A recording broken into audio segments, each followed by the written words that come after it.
Investment की दुनिया में लेवल अप करने का टाइम आ गया है क्या? आज हम एक ऐसी चीज के बारे में बात करने वाले हैं जो म्यूचुअल फंड से थोड़ा आगे बट पीएमएस से आने वाले झटके से ठीक पहले एक नया रास्ता दिखाती है। चलिए इसका पूरा हिसाब किताब समझते हैं। तो सीन क्या है? एक तरफ लगता है कि यार म्यूचुअल फंड्स अब थोड़े बेसिक हो गए हैं, थोड़ा नेक्स्ट लेवल जाना है। लेकिन फिर सामने दिखता है पीएमएस का 50 लाख का टिकट साइज, और उसको देखकर ना जेब थोड़ी टाइट हो जाती है। अगर आपको भी ऐसा लगता है तो टेंशन मत लो, आप अकेले नहीं हो। ये बहुत ही कॉमन डिलेमा है। तो फिर इसका सोल्यूशन क्या है? इस गैप को भरने के लिए मार्केट में एक नया प्लेयर आ गया है। नाम है स्पेशलाइज्ड इन्वेस्टमेंट फंड, या जिसको हम प्यार से बुलाएंगे सिफ। तो आखिर ये एसआईएफ है क्या चीज? आसान भाषा में समझो तो ये सेबी के म्यूचुअल फंड फ्रेमवर्क के अंडर ही आता है, तो सब कुछ रेगुलेटेड है। लेकिन इसका गेम प्लान बिल्कुल अलग है। इसको म्यूचुअल फंड का छोटा भाई मत समझना, नहीं, ये एक प्रो लेवल प्लेयर है जो कुछ ऐसी एडवांस स्ट्रैटेजीज इस्तेमाल कर सकता है जो नॉर्मल एमएफ्स नहीं कर पाते। तो अगर पूरी इन्वेस्टमेंट की पिक्चर देखें ना, तो एक तरफ है अपने म्यूचुअल फंड्स, सिंपल, सबके लिए मास मार्केट। दूसरी तरफ है पीएमएस, एकदम एक्सक्लूसिव, हाई टिकट, बड़े लोगों की चीज। और सिर्फ इन दोनों के ठीक बीच में बैठा है। ये वो परफेक्ट ब्रिज है, वो मिडिल का रास्ता जो एक्सपीरियंस्ड इन्वेस्टर्स ढूंढ रहे थे। ओके, तो ये ब्रिज वाली बात तो ठीक है, पर इसमें ऐसा क्या खास है? क्यों कोई एसआईएफ में पैसा डालेगा? चलो इसके सबसे बड़े फायदे देखते हैं। सबसे पहला और इसका सबसे बड़ा सुपर पावर, सिफ्स मार्केट के दोनों तरफ खेल सकते हैं। मतलब देखो, ज्यादातर म्यूचुअल फंड्स ना सिर्फ लॉन्ग ओनली होते हैं। आसान भाषा में वो इस बात पर बेट लगाते हैं कि मार्केट ऊपर जाएगा, मार्केट ऊपर गया तो पैसा बना, सिंपल। लेकिन सिफ्स मार्केट गिरने पर भी पैसा बना सकते हैं। हाँ, ऐसा भी होता है। और ये जादू होता कैसे है? ये होता है शॉर्ट पोजीशंस लेने की एबिलिटी से। अब ये क्या है? बेसिकली फंड मैनेजर इस बात पर भी पैसा लगा सकता है कि मार्केट नीचे जाएगा। इससे दो चीजें होती हैं, या तो मार्केट गिरने पर भी प्रॉफिट बनता है, या फिर आपके लगे हुए पैसे को यानी कैपिटल को एक सुरक्षा कवच मिल जाता है। ये एक ऐसी प्रो लेवल स्ट्रैटेजी है जो पहले सिर्फ बड़े बड़े फंड हाउसेज या एफआईआईज ही यूज करते थे। अब एसआईपी के जरिए ये पावर आपके पास भी है। अच्छा, अब आते हैं दूसरे बड़े फायदे पर, और वो है सुपरचार्ज्ड डाइवर्सिफिकेशन।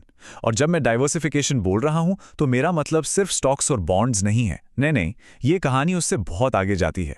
तो सिप्स आपके पोर्टफोलियो में ना कुछ नए दरवाजे खोलते हैं। स्टैंडर्ड इक्विटी और डेट तो है ही, उसके अलावा सोचो आप रीट्स यानी रियल एस्टेट इन्वेस्टमेंट ट्रस्ट में पैसा लगा सकते हो। इसका मतलब है कि आप बड़े बड़े ऑफिस बिल्डिंग्स या शॉपिंग मॉल्स के एक हिस्से के मालिक बन जाते हो। फिर है इनविट्स, मतलब इंफ्रास्ट्रक्चर इन्वेस्टमेंट ट्रस्ट्स। इससे आप रोड्स, पावर लाइंस, ब्रिजेस जैसे बड़े प्रोजेक्ट्स में इन्वेस्ट कर सकते हो। तो इन सब को मिलाकर एक सच में मजबूत और काफी सोफिस्टिकेटेड पोर्टफोलियो तैयार होता है। और तीसरा फायदा, ये सीधा आपकी जेब से जुड़ा है, टैक्सेस। एसआईपीज को बिल्कुल म्यूचुअल फंड्स जैसा ही टैक्स ट्रीटमेंट मिलता है। इसका मतलब क्या है? फंड के लेवल पर कोई टैक्स नहीं लगेगा। टैक्स तभी लगेगा जब आप अपने यूनिट्स बेचोगे। तो पूरा सिस्टम सिंपल है, साफ सुथरा है, और सबसे जरूरी, टैक्स एफिशिएंट है। रिटर्न पर टैक्स का झंझट कम।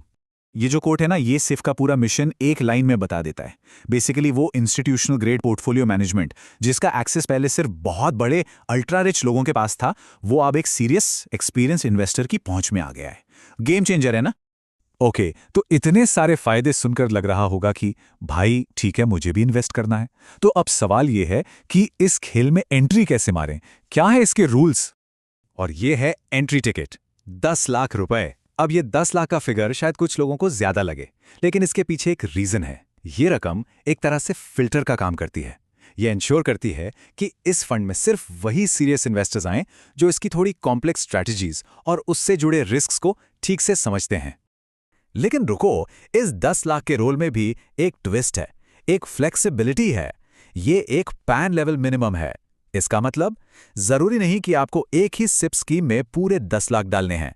आप एक ही एएमसी यानी एक ही फंड हाउस के अलग अलग सिप स्कीम्स में थोड़ा थोड़ा करके भी ये 10 लाख का टोटल अमाउंट पूरा कर सकते हैं। तो मान लो एक स्कीम में 5 लाख डाले, दूसरी में 3, तीसरी में 2, हो गए 10 लाख, सिंपल। और हाँ, इस 10 लाख तक पहुंचने के रास्ते भी कई हैं।